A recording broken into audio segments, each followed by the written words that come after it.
Welcome back to the Strength and Speed Podcast. I'm your host, Strength and Speed owner and Conquer the Gauntlet Pro, Evan Perperis. I've got several guests with me on the line today with an insane amount of experience. Wait till you hear some of these stats. Before we get to that, though, a quick word from this episode's sponsor. This episode is brought to you by Mythic Race. If you're not familiar with Mythic Race, it's one of the newest OCRs. They're running their first event in 2022. It is run by a Strength and Speed member. His name's William Schell. He was a former professional track guy. Ton of great experience. He's been traveling around, going to all these different races, getting experience, kind of taking lessons learned and applying them to his own race series. I know he's bringing in some signature obstacles like Lackner that he's planning on building.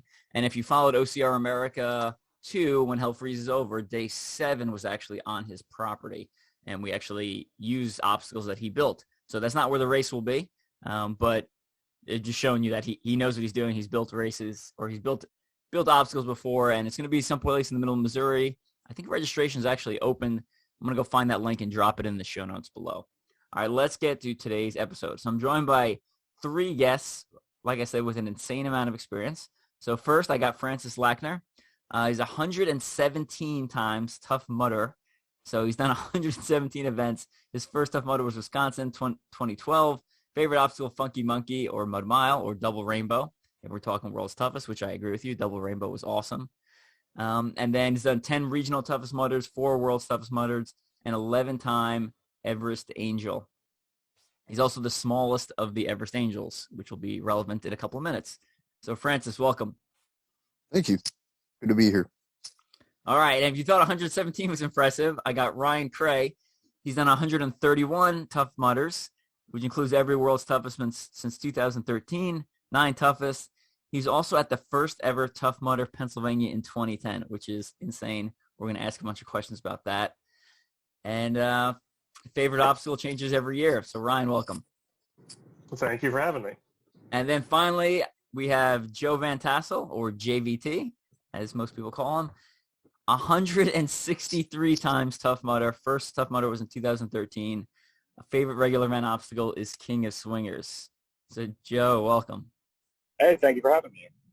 Yeah, so got a lot of information to cover this episode. But first off, we're going to kind of jump around in time a little bit. So let's start off with, because some of our people may not know, what is Everest Angel? So, Joe, why don't you take that one? Everest Angel was, maybe Francis would be a little bit better to ask this to, but that kind of started in Chicago several years ago. We were out for one of the regional toughest, and, things weren't necessarily, I think, going anyone's way, and it just kind of became this thing that happened where we felt the best contribution some of us could be making was, being up on top of Everest and doing what we could to help other people achieve their goals.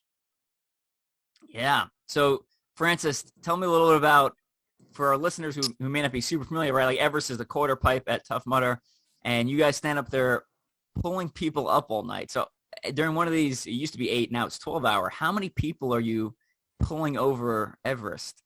That's a good question. I would say, if you've got 400 or 500 participants at an event, depending upon the penalty that Tough Mudder sets out, you're doing probably at least half to 2/3 of the participants, and you're doing that person up the wall, helping them up and over, lifting them, pulling them, whatever it may be, once every hour, 2 hours, maybe on average.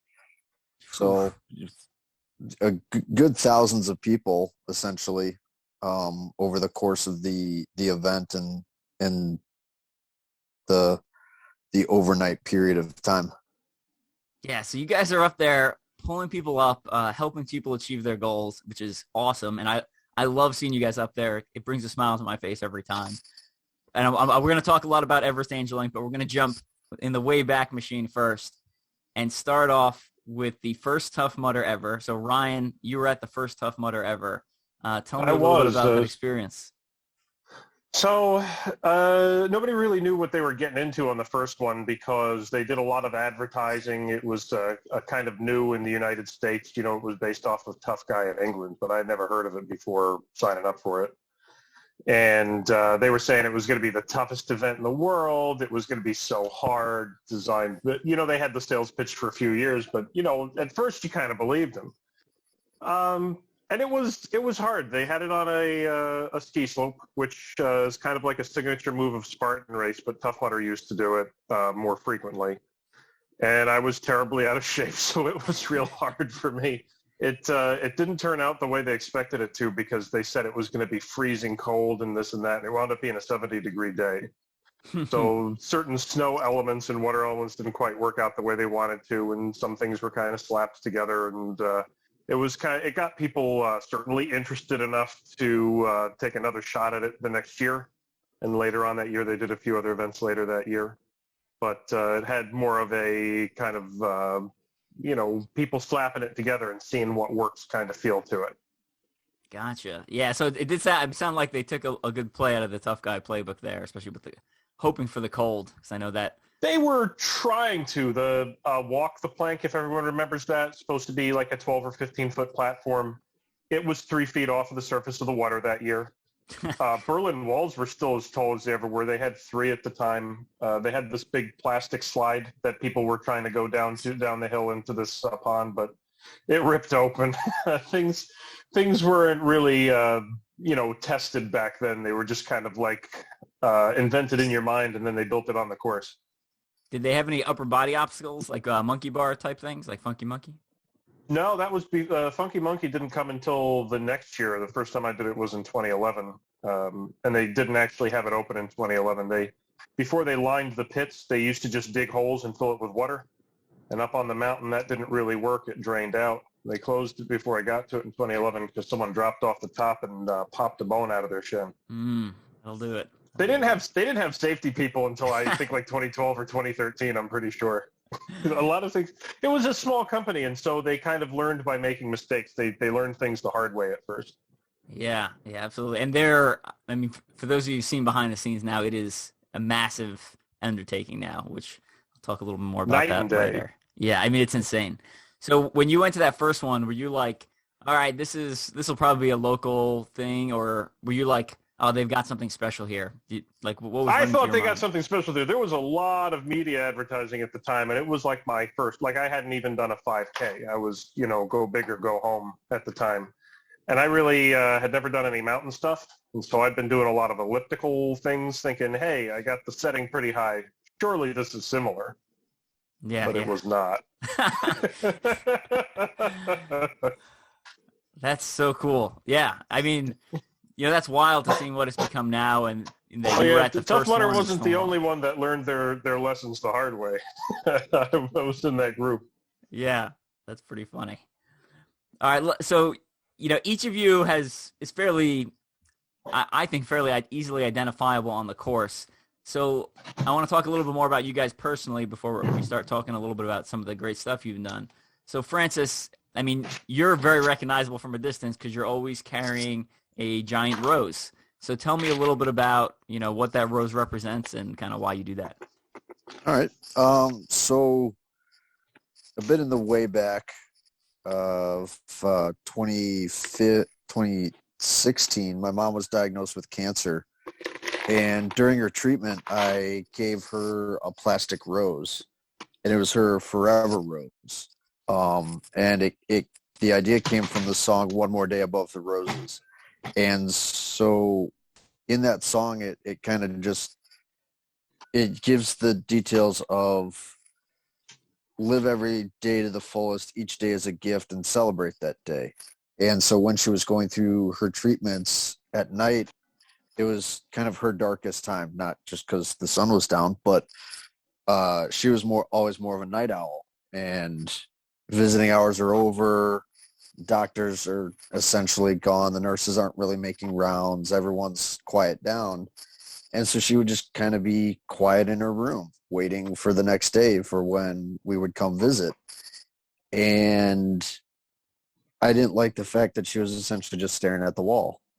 So I gave her this plastic rose to kind of help be an inspiration, because it would never wilt.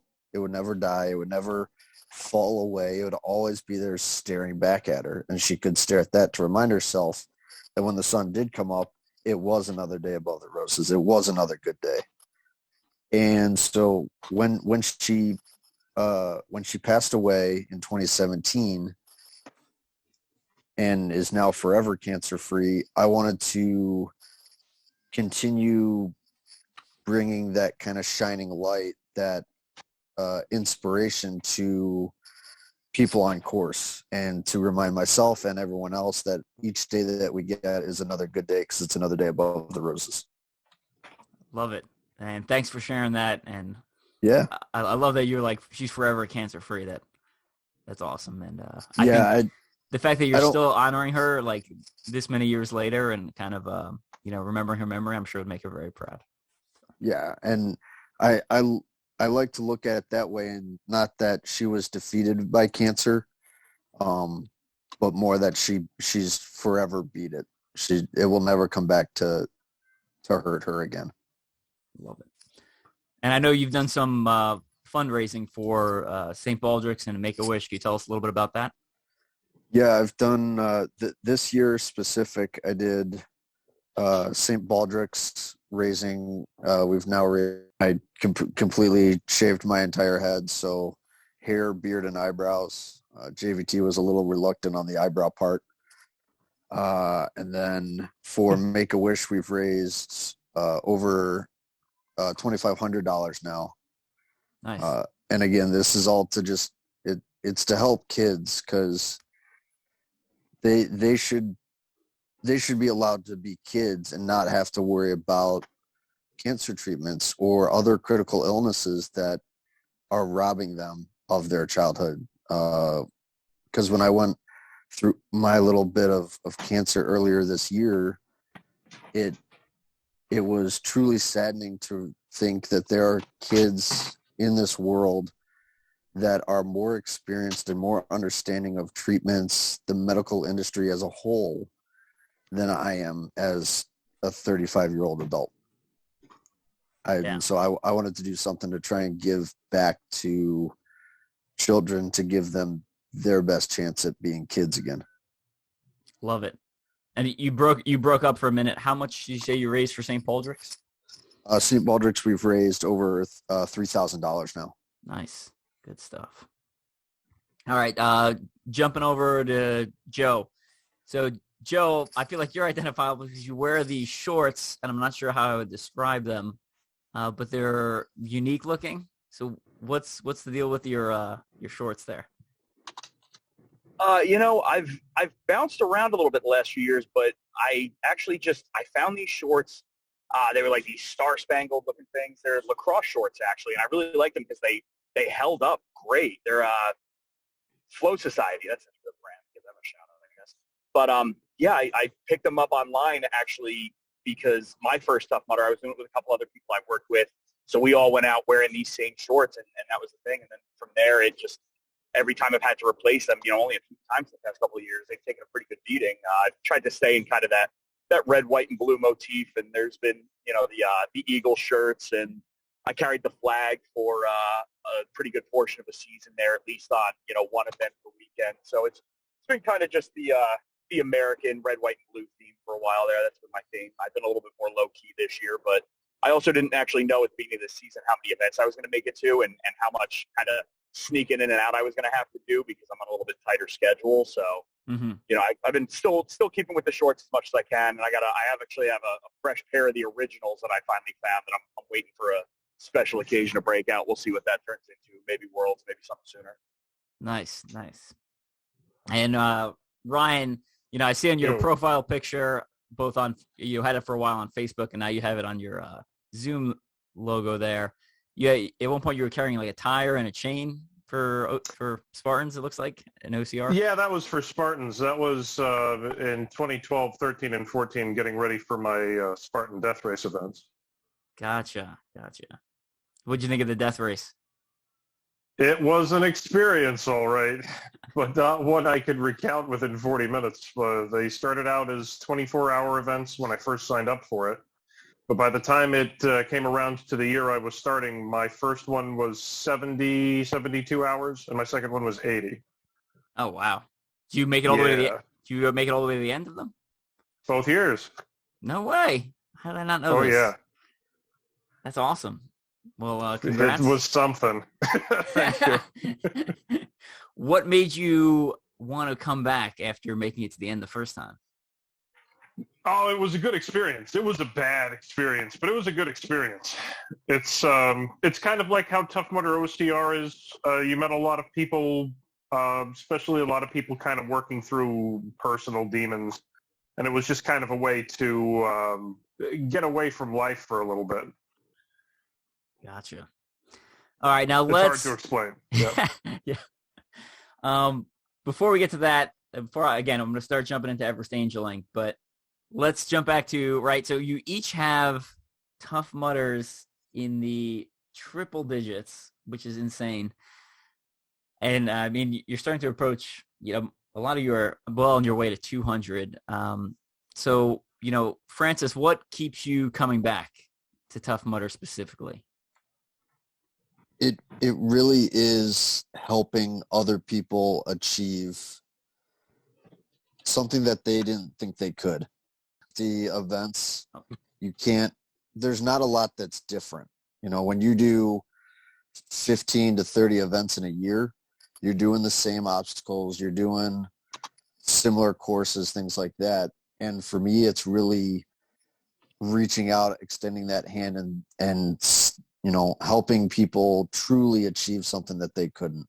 When they were ready to walk around the obstacle and you say, no, come on, we will get you up and over this wall, this mud pit, this whatever. And after that, they are grateful beyond words, sometimes even crying. And that really just motivates me to come back and keep doing it. Gotcha. Anyone have anything to add? I mean, it's definitely for me the people. It's a little different this year because of the pandemic, but like Francis was saying, the teamwork obstacles have always been the best. Go out on the weekend, meet some new people. Sometimes you stay in touch with them, and sometimes you just have share a really good event for the day, and everybody kind of leaves happy. It's just an all-around good experience. Gotcha. Something I can kind of add to that too. It's funny. I can think of a specific experience. It was at an event in New Hampshire a few years ago, and a lot of people probably know E-Rock, who hasn't been around yet this year that I know of, but one of the start line MCs or one of the hype guys, and he pulled me up at the start line, and he's telling everybody how many events I've done and how I've made all these friendships and stuff. My friendship with him included, and I spoke for a minute, and we start heading up this hill, and it was ski slope, and we're slogging up there. And actually, my girlfriend, who's done a bunch of events too, was like, "Oh, I just heard somebody talking about how they can't believe that you legitimately made all these friends and X, Y, Z." And I was standing in that moment with people from Maine, from New York, from the central part of the country, all over the place, and we all just kind of laughed because really, that's what's kept me coming back. I found Tough Mudder at a time in my life where I needed some sort of outlet, something else to do and to kind of expand, what I was doing with myself. And it came at the right time, but I kept coming back even more than the events because I have made some of the best friends I will ever make in my life. If you had told me as I was approaching 30, almost a decade ago, that I'd meet all these like-minded people who would become so close to me, I would have told you were crazy. But here I am, like I was saying just before we started, road trip into a wedding for people I've met through Tough Mudder. Francis is actually going to be coming to stay with us for a minute. Other friends are coming, and it's really that camaraderie thing isn't just, dead air that we're blowing out there to say it. It's really become the best friends I could ever hope to make, and that's a really incredible thing. Yeah, love it. And, it seems the community just seems very welcoming, right? Even when I came to my first Tough Mudder was actually a World's Toughest, and people were unusually friendly. It caught me. I'm from New York originally. It caught me off guard. As people were like, oh, talking to you. And I was like, oh, everyone's really friendly here and helpful and helping each other over obstacles and stuff. So, yeah. Yeah, I'm from New Jersey. We have the same thing going on. We don't want to with anybody. So it's an adjustment. Actually, you are too, aren't you, Creagh? Yeah, I'm in New Jersey now. Somebody come save me. calm down. All right. Now, I know I've seen, we talked a little bit at the beginning about Everest Angel, right? So you guys stand up there, you're pulling people up all night. I know, Francis, I've seen you post pictures of your hands after the event. Pulling all these, literally thousands of people up a wall all night, what is that doing to your body? For the most part, it actually isn't too bad. Unless you do the tweak in your back, which, yeah, I guess I did a little bit at Chicago Toughest this year. But my arms are usually okay. My grip strength is something I try and focus on because I don't want to drop people. So my grip is usually decent, but it's depending upon the event and where it is, and where they put Everest on course with respect to other obstacles and natural features. It can absolutely just tear your hands up. And by that, it's when, if the person you're helping up has a bunch of sand on their hand and they grab your hand, the sand just gets mashed into your hand and it rips your skin completely raw. Especially when it's done 1,000, 2,000, however many hundreds of times over the course of helping all these people. Really, the hands are and it's usually the skin on the back of your hand that takes the biggest beating. It hurts, and I'm sure we all can admit that this has happened where we'll just randomly let out a swear word because that one person has just way too much grit on, and it's 6 a.m. and it just, at that one time, it kills more than almost any other time. But even then, a few days passes after, and everything kind of starts coming back to normal, and that pain goes away, but you're still left with that full heart and feeling grateful for having helped so many people. Gotcha. Love it. Ryan, anything to add to that? Oh yeah, I've taped my hand up before, and I've tried using gloves. That sand is really rough. The only other thing is, sometimes when people run up and reach for your hand, they'll grab your thumb by accident and just kind of hang all their weight off of that. I think that probably is the worst part for me. But this year, with how gritty Everest is, I'm not asking anyone to let go and try again. And, you mentioned it a little bit there, but, so let's say I'm an athlete, running laps at Toughest Mudder, and you guys are pulling me up, what's the best technique for me to make it easier for you guys? Where should I be grabbing? Should I be pulling up? Yeah, let's go with this year, because I don't think Everest is changing anytime soon. I was just looking at a video from Francis and I from 2017, the first time we did it. And you can tell that Everest has changed a lot. One of the harder things to deal with is the ropes are slicker and skinnier. They've switched to nylon ropes, I guess because they're more weather resistant, but they're harder to use. So I'd say if you're trying to get up Everest, what you're going to want to do is first pick a rope and don't run up to it unless you're really confident in your running abilities, because it gets wet at night. Walk up to the rope, climb it as high as you can, and then just try and get your foot onto the highest knot possible. Press yourself flat against the obstacle, and then when people grab you, try and pull yourself up, or do kind of like for heavier people, we have them do this kind of like ladder thing where they'll push one arm forward, then push the other arm forward, and then pull up, and then push, and then push. It makes it easier to pull them over. Slow and steady is normally the best, I'd say. Gotcha. Controlled is a big deal too. There's more than one way to skin an Everest, but at the end of the day, whatever is the most controlled thing. I don't know how you would describe tunnel vision in audio form, but it's funny how sometimes we can be literally verbally coaching people as hard as we can, and the exact opposite thing is happening. And it's like, we'll walk you right through this, and they're just looking at you like a deer in the headlights. But at the same time, we've all been out there and we've all had events where we've gone for it, as to the best of our respective abilities. And you know what it's like being in that mindset where you're so physically and mentally trained, and it's like nothing's registering the way it's supposed to. And that's kind of almost, those experiences sometimes can be even better, because it's like, at a point where someone might otherwise give up and either go take a penalty or even turn their chip in, which we've seen happen.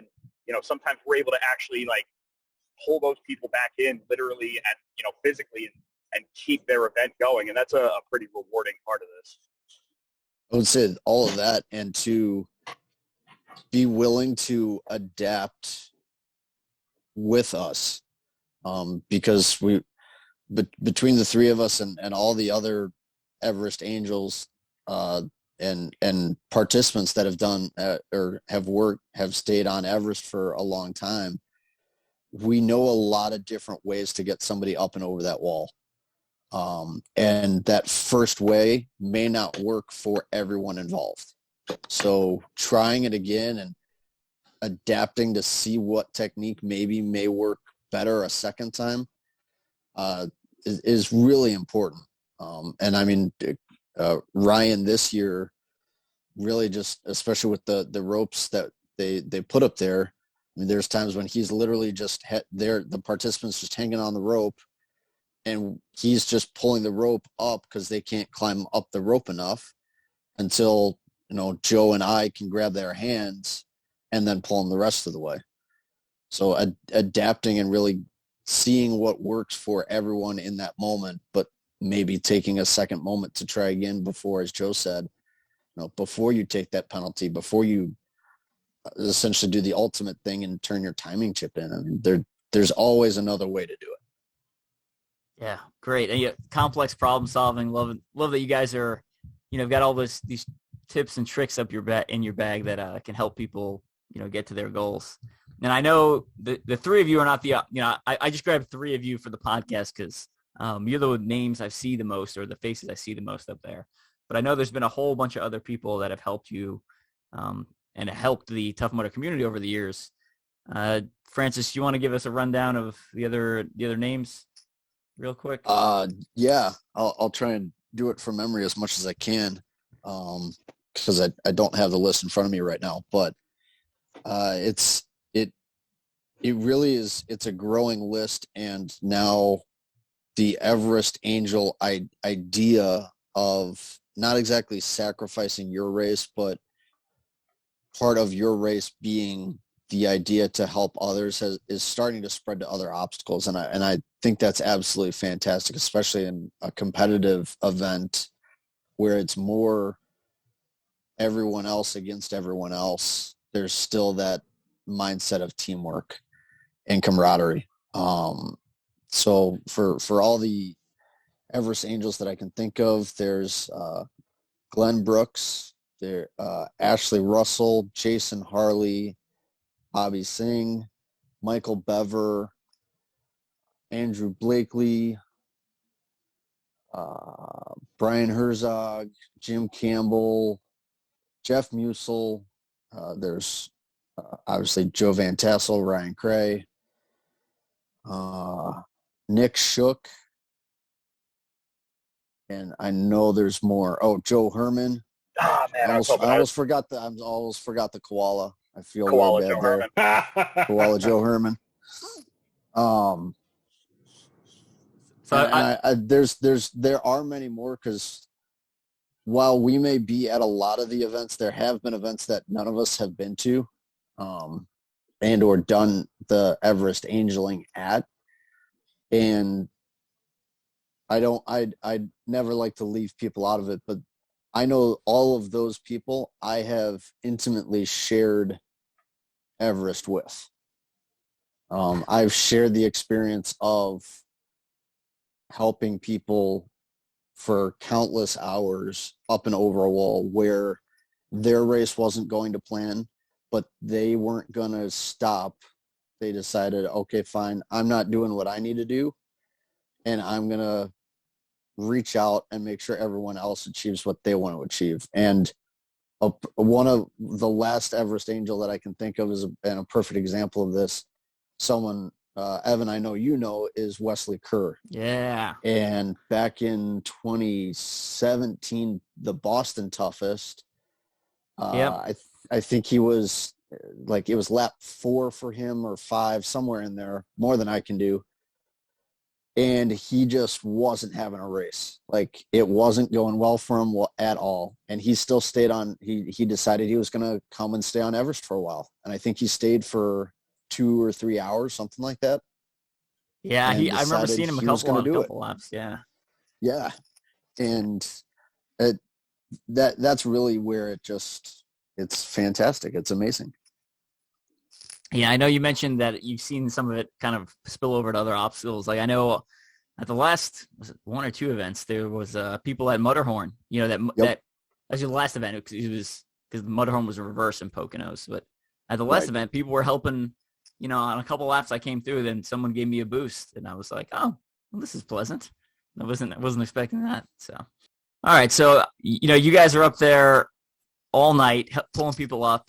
I think, you know, obviously I'm coming through a lot, so I'll see you guys, and I realize it's you, and I've been to multiple events. How many people do you think don't realize that it's the same group of people pulling them up every lap? Do you think most people know that? I think most people have. Okay. I've seen some people surprised that we're still there, but they're like, hey, you guys are still here. Yeah, you get a handful of people that are like, they're ready to tag you out. And like, credit where it's due, I appreciate that some people aren't ready to just race down that backside and keep going. But every now and then people are like, oh, I got it. You guys want to keep going? It's like, do you not remember seeing us every other lap? Like, we're not, this is not an anomaly. You know, this is where we are. You know? And it's especially when that happens and it's like 4 a.m. or 3 a.m., somewhere in the middle of the night, where you know that, well, we don't know for sure, but they've most likely been through this obstacle at least once before. Yeah. And, you know, as Joe said, do you not remember us? You know, were you at a different section of the wall and you only saw one of us and not the other one? Like, and it does depend upon when, you know, when they kind of get up the wall, or the first few times they've gotten up the wall, because early in the event, when Everest first opens, it's the busiest. It's the busiest it'll ever get. And depending upon how many of us are up there, you know, sometimes we usually pair off in groups of 2, and a third will join where needed. Sometimes we can do it singularly, especially with this new Everest. It almost is easier sometimes. But if there's 8 of us up there, yeah, you may never see the other groups of people at all. But it still gets weird when they have to have seen us. I've also found like the opposite is true. People who've never seen us before come back for other laps, and they'll point to someone up at the top and be like, you got me, right? And it's like, because you got me last time. When people start getting tired towards the end of an event, they start getting really cautious. And I've seen a lot of times there have been people who've like picked one of us on top of the wall, and they're like, well, it worked last time, and I'm not taking any chances this time. Yep. Some of them will remember you real quick. Yeah, you develop sometimes a real instant rhythm with people that you've never seen before in your life. You might never see again, but they're just like, I know this worked. I know exactly what I need, and it's like they're up and over in 4 seconds.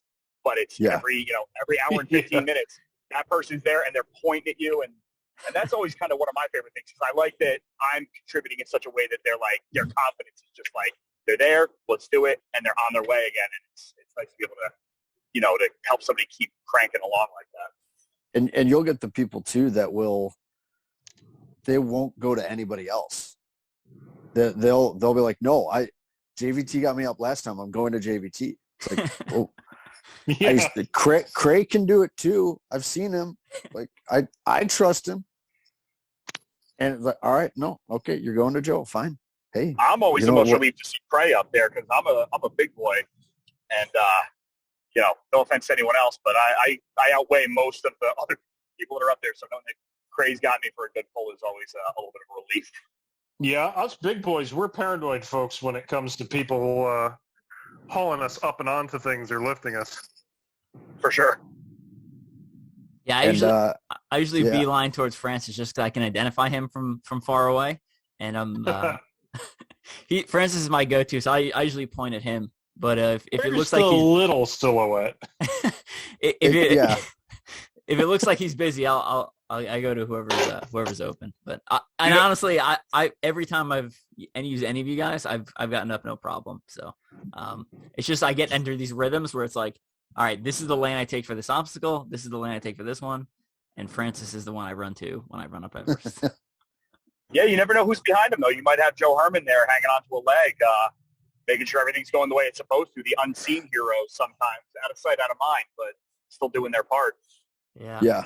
Well, and especially with this new Everest, it's made it not only a challenge for, I would say, the person running up it, but for helping at the top of it, it's posed new challenges as well. And there's numerous times at Chicago Toughest I was hanging off the back of Joe's legs, just acting as a counterweight to make sure that no one was going back down the wrong way of Everest and sliding back down. So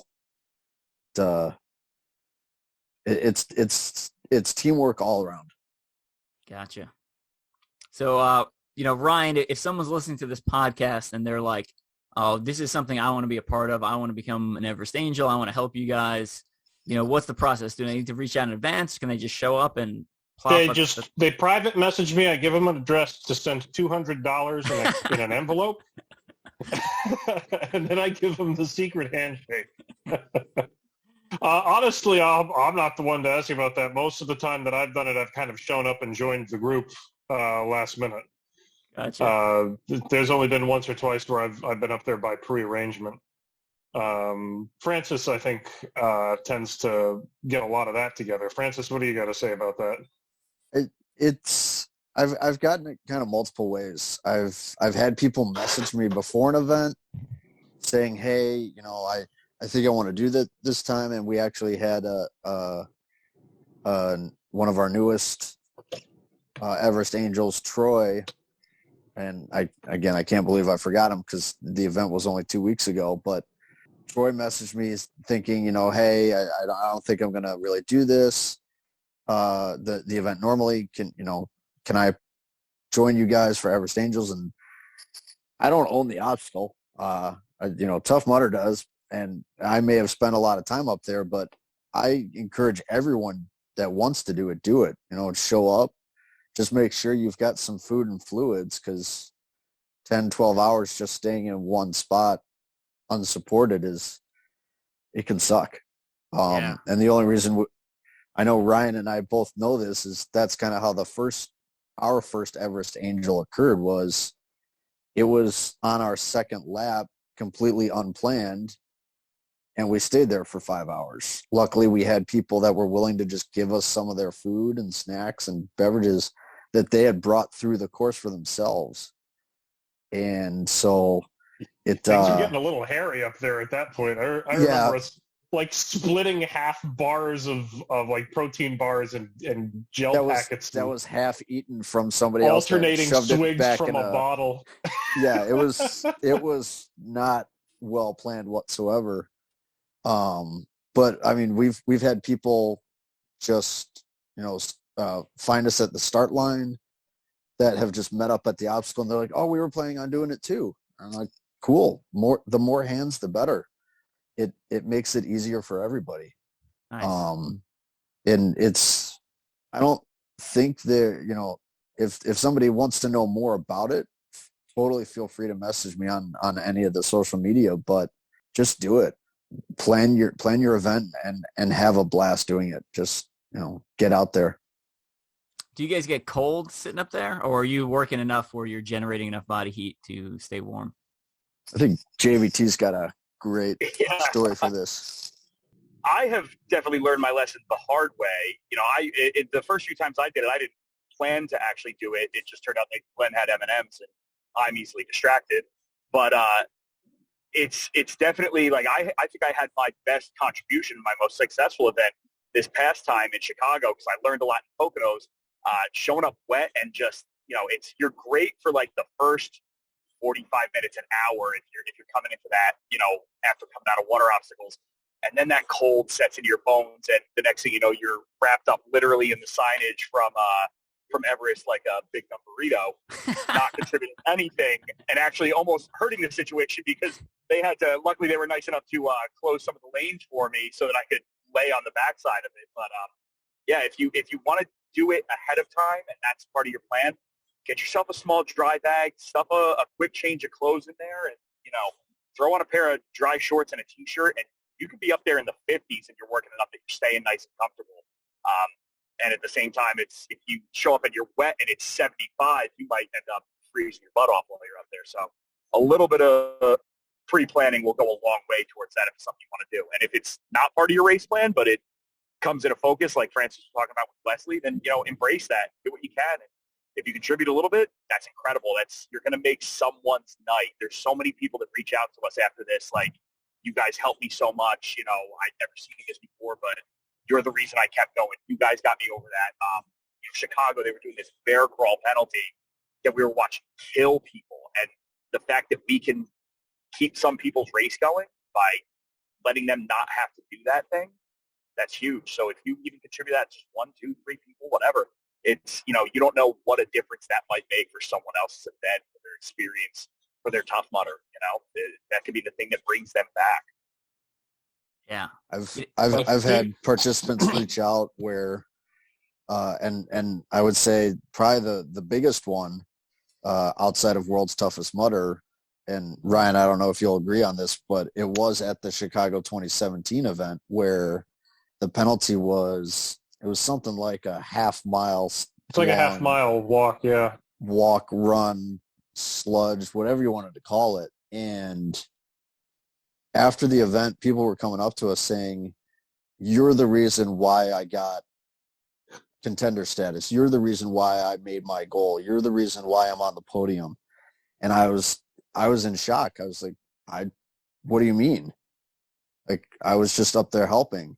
And I didn't know what the penalty was during the entire event. And so knowing that we saved people possibly even an hour of time, depending upon how long it was taking them to do that penalty, it was a great feeling. Yeah, absolutely. There were a lot of feelings that night. Yeah, it was an emotional. That was our second lap, sure. so we were wet when we got to the top of it. It rained that night. It rained the entire event. I remember I couldn't make it back to my car. Yeah, it was. Yeah, we got there soaking wet. We never dried. But then I just stand there shaking my fingers, pick it up, and head closer to the car. And speaking of bad penalties, after the Poconos, how much of that bear crawl at Chicago was your fault from complaining to TMHQ? It might have been all of it. Might have been, yeah. It's a pretty bold move. It's a pretty bold move to complain about penalties you're never going to have to do. Well, it is, but the Poconos, it was kind of a light penalty, and we're like, ah. Well, and something that I in talking with a few people and seeing the top participants, where knowing that races have been won or lost just off of penalties. And I know that's with Spartan, that's with any competitive OCR event, and really anything that has a penalty in it, period. It's at Poconos this year, you could get through the Everest penalty in 10 to 15 seconds. Yeah. Where by the end of it, they were basically just letting people walk through it. So yeah. Yeah. And where you had the top athletes, top participants still coming up Everest, reaching for our hands. Hell, there were still people doing it by themselves. Yeah, none of them. Using none of the top competitors rope, skipped it for time. Right, and it would take them. Even if you were the fastest possible, you're still spending at least a minute and a half maybe I'd say a two. minute and a half, because the climb off the back took some time too. And that's That's what a takes the time most killer amount of time is the climb down off the back safely. for the fast people. Yeah, And I did not think that was fair. Yeah. Where you could make up 30 minutes just based off taking the one Everest penalty. yeah. And so I mentioned it to TMHQ, and yeah, they made penalties a little bit harder. But a penalty should always be as physically draining and or mentally as the obstacle itself, or worse. Right. Because it shouldn't be an incentive to take the penalty. I got to say, I did feel a little pride as a tough mudder in the Poconos, watching all those people competing and going for distance and mileage awards and everything continue to do that obstacle when they easily could have saved like a quarter mile of running at the speed they were going just by doing the penalty. And just in general, it was the people who were like really broken and tired that skipped Everest. And, oftentimes with good cause. It's like it was a painful one this year. But for the most part, people kept attempting it, even though they knew that it was a lot easier and faster to go around it. So I felt a little bit of pride as a tough mudder watching the people do that through the night. Well, and I would say at almost every event where we've done this Everest angeling, there's a lot of pride when your hands get that sore, when your arms are starting to cramp, and you're tired. Because you don't get a break. You don't get that minute to just kind of sit there, recoup. It's like, nope, there's another person waiting to get up. Because they want to do the obstacle. They want to attempt it. They want to get over and conquer this thing. Whether it's their third time, whether it's their the 10th time, whatever it may be, they're still going for it. I was on the other side of it in Chicago this year because I was with a team doing laps. Ooh, in the morning, getting the courage to do Everest again. It gets harder each lap you do. It really does. And you still see people at the end of the night just walking up to it and going, "I'm doing it." They'll be limping, or they'll be like, "I got this one bad arm, or I got this one bad knee, but I'm trying it. You guys got me. I'm not doing the penalty." Even when the penalties, most of the time the penalty is kind of harsh, but even when the penalty is not so harsh, you still see that motivation, that pride in their eyes that they're gonna make it again. And let's take it to the regular events too. There's no penalty for a regular Saturday or Sunday. You can't do it. You can walk right around it. There's no shame in that game. We all know that part, But my favorite, and Francis and I have had so many conversations about this. I don't know why Everest is ever anywhere on course, but where you can see it from the finish area or the festival area. Because the best individual accomplishments that you'll see through teamwork are at Everest. I have never heard anyone cheer on course the way a crowd of strangers will when someone who refused to quit gets over that thing. It's the absolute best. There's nothing like it because they get up to the top and they're hugging you and they're shaking your hands and they're saying, "I couldn't have done that without you." And that's not the case. They only did it because they wanted to, because they kept going after it until they had it. They kicked the crap out of it. They got it done. And it's 100% because they had that determination to drive. There's nothing else like it. That's one of the best things. I think that's what draws all of us to it. We don't do this because we want everyone to reach out to us and tell us, how much they appreciate it. We do it because, we all were that person at some point in our Tough Mudder career where we needed that boost, that hand, whatever it was. And being able to pay that back and give that to people, like it's the rewarding aspect of it for me, and that's what I love the most. Like I said, there's even when there's no penalty on the line, even when the easiest thing in the world would be to just keep going, they just grind it out, and I love that.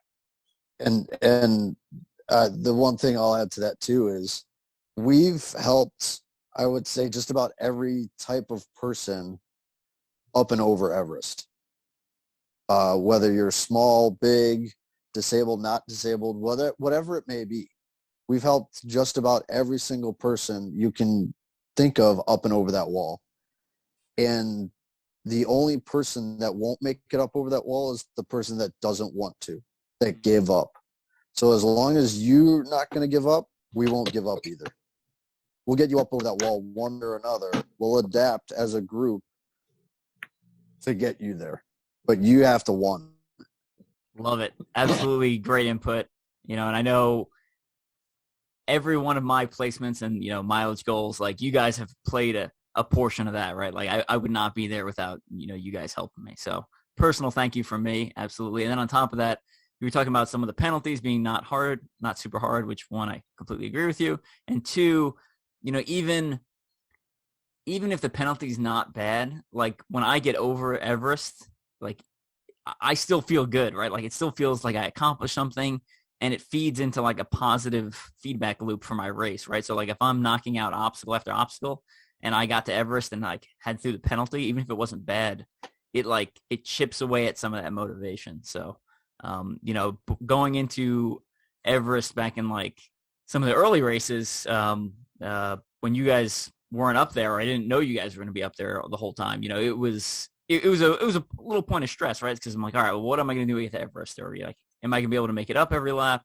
And, from now it's just like, well, I know those guys are going to be up there. So it's not even a point of concern, right? Like I can focus on other more pressing issues for my race. So this is myself being a smaller guy, I think that all the time when I get to Everest.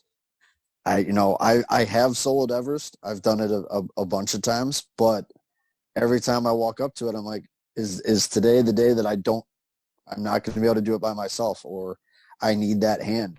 So I still am that extremely grateful guy that I get help up and over, whether it be from, Ryan and Joe or any of the other guys, of that we're kind of usually grouped with, or if it's just two random people up on that wall, I'm beyond grateful for it. And whether I did 80% of the work or they did 80% of the work, it still feels amazing every time to get up and over that wall.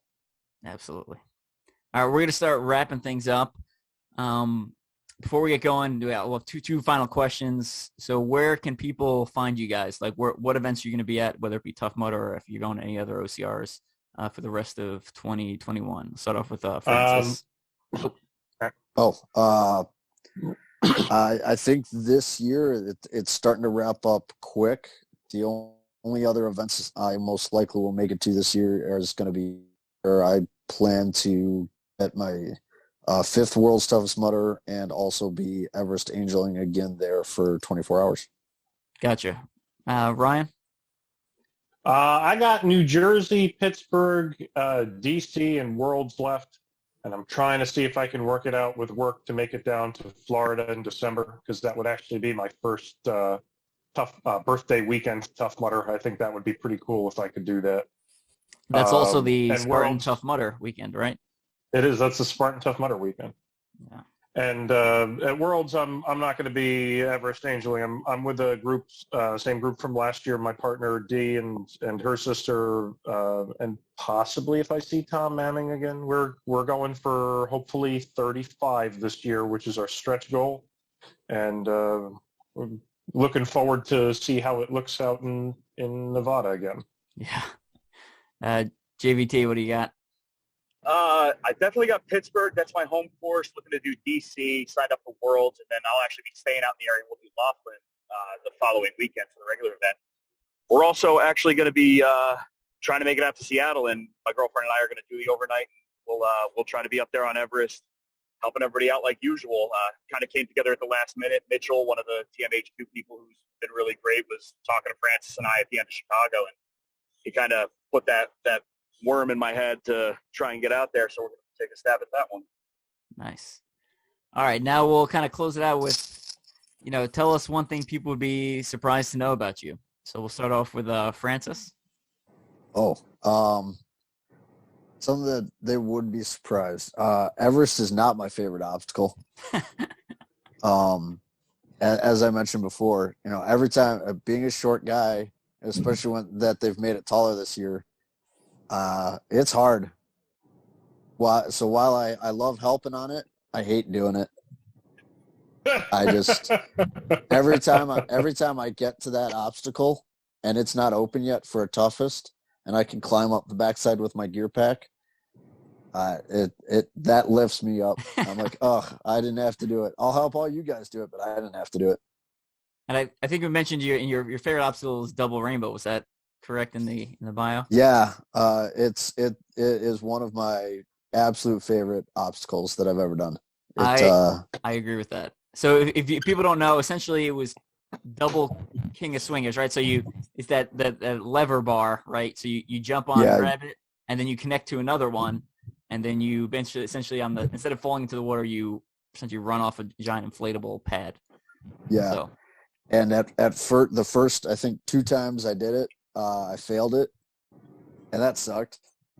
And then after seeing other people that the kind of team we were on, seeing them do it, see a bunch of other people, I finally figured out the rhythm. And the very first time I got it, that was amazing. And then every lap after that, I was fine too, because being a shorter guy, I've only ever completed King of Swingers once or twice. I only ever hit that bell a few times. So completing double rainbow was fantastic. I agree with that. And then on top of that, as a competitive person, I'm actually moving faster on that small section than I am running, right? Because you're flying through the air, and then you come off of that second pendulum with like all this momentum, so you just keep running. So I loved it as like a speed boost. Reminds me of like Mario Kart running over the speed boost things. All right, Ryan, what do you got? This would probably surprise the people who've spent time with me on course more than anyone else. But I'm a veterinary technician. I used to manage until last year a veterinary practice, and I do not use any profanities at work at all, to the point where my coworkers thought I did not have any sense of humor because of my office demeanor. Nice. If you've ever spent time with me, Francis and JVT will probably back this up, that would come as a surprise. I have a different on-course personality. That is a surprise to me, actually, right now. Yeah, I'm surprised you think you have a sense of humor. All right, JVT, what do you got? Actually, it's funny. My answer is not entirely different from Ryan's, and I think what would surprise a lot of people is that the way I am on course, it's, not to steal from Sean, but it's a mirror of all the energy I'm getting back from people.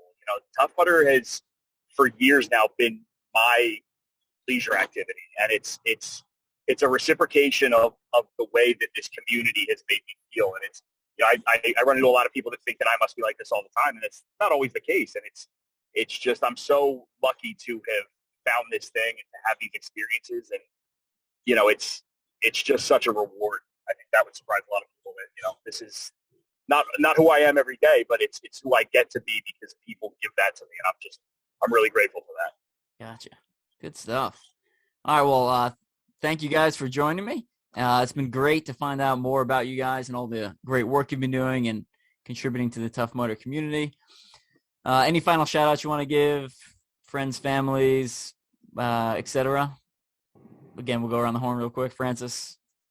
I would say my biggest shout-out, besides friends and family, of course, for the help and support and motivation, but a big thank you would be to Kyle at TMHQ. The effort that he's put in and all of the TMHQ team over the past few years, Tough Mudder literally wouldn't be around without them.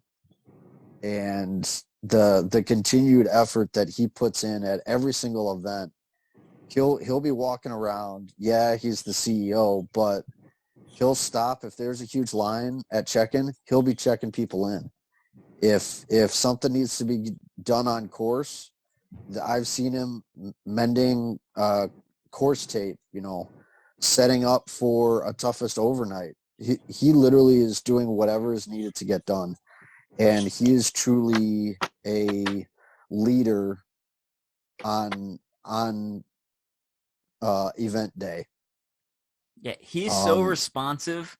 For a while, I was like, is this guy actually the CEO, or they just have him as like a like a public relations dude. Yes, Like I exactly. was for like months. I was like, I don't think this guy's actually the CEO. I think he's just a public relations dude that they've propped up as CEO, and someone else is doing all the work behind the scenes. But no, he's legit. And the like you said, there's so much work. I got to see behind the scenes when I did Indiana for Infinite Hero Honor Challenge, and I was just shocked at the number of people and resources and effort that goes into every event. So when one little thing goes wrong and 99% of the things go right, I think we should all just take a minute and remember all the things that went right. So, And it really comes down to, thanking TMHQ, thanking the medical staff and the volunteers, because there's a lot of work that goes into making what we have a lot of fun doing on all these weekend events. It send that thank you back to them too. all right, Ryan. Well, of course, I'd also agree with everything that Francis says about Kyle. Been doing a great job since he took over. I got a whole bunch of friends, too many to name, that I've met through and stayed with on Tough Mudder. So everyone, you know who you are. You're the reason I keep coming back. And then I guess I'd expand it a little bit to say a big thank you to all the volunteers that always do a great job, especially the people from the community who go and volunteer overnight at Toughest, because that's kind of a hard volunteer shift to do. And everyone kind of appreciates them out there on course, making sure everyone's safe, kind of talking to us while we're out there, even during regular classic events, and just overall being great and helping keep everything going. JVT, what do you got? Yeah, I'll throw one more tally mark on the volunteers. If you ever get the chance, pick up a volunteer shift. It's something else. A few other people, actually. John Sanregret from Merrill, one of the best people you could hope to meet, and just made things so great when they were a part of things, and still, a great friend to have. Brad from Everyman Jack, and these are just personal experiences, things they contributed to help me do some fundraising and stuff for other things as an ambassador. These are things that they didn't necessarily have to do. They just had to make sure their product shows up, but they really got involved in this community and lived it wholeheartedly. And these brands come out and they help make the events continue to work. So, just shouting out those two guys real quick. Sean Corvell, obviously, Clinton Jackson, a man with the biggest heart in the world. I love him to death. Emily McHugh, people that, have put me up at times when I was traveling out on the road. And like Brian said, friends that I've made, who you are, and it would take, Gotcha.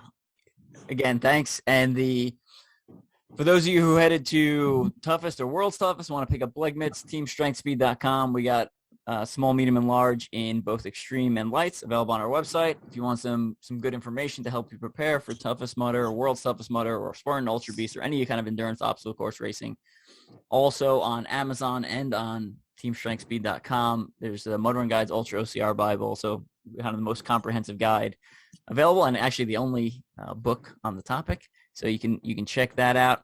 And then for you Tough Mudder fans, make sure you head over to the No Excuses podcast, Sean Corvell's podcast, and head back and listen. By the time this comes out, it'll be probably a couple weeks ago. But I'm on the most recent episode. I got to talk to Sean Corvell about some of my experience in the military and some of the ultra endurance stuff I did, which was honestly pretty cool because I felt like super special that I had Sean Corvell's like 100% complete attention, because I'm used to like there's this giant crowd. So that was kind of a cool personal experience for me. So make sure you head over and listen to that, and then head over to the Tough Mudder website for those of you looking for a different experience. And Everest angeling may not be your thing, but you still want to give back and contribute. There's a new event called Tough Mudder Infinite Hero Honor Challenge. So myself and Johnny Little, worker from Tough Mudder who's been around since 2014, going to help him run the backside stuff of that. So if you go to Tough Mudder and check on their Infinite Hero Honor Challenge link, there's 3 articles on there. One of them is what is Infinite Hero Honor Challenge, gives you a rundown.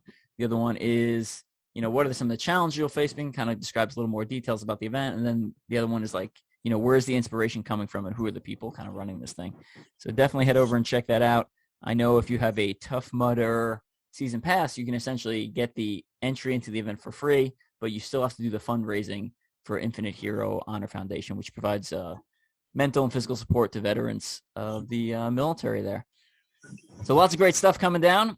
I will not be at Toughest Seattle. So that is the same weekend as OCR World Championships. So I had to make a tough decision there. So, but I'm headed out to Vermont. So I'll see some of you there.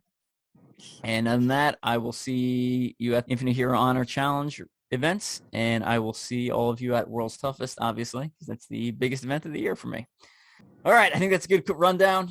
Thanks again, guys, for coming on. Thanks for all you do for the community, and we will catch all of you later. Thanks, Evan. Yeah. Thank you. Yeah, thanks for having us.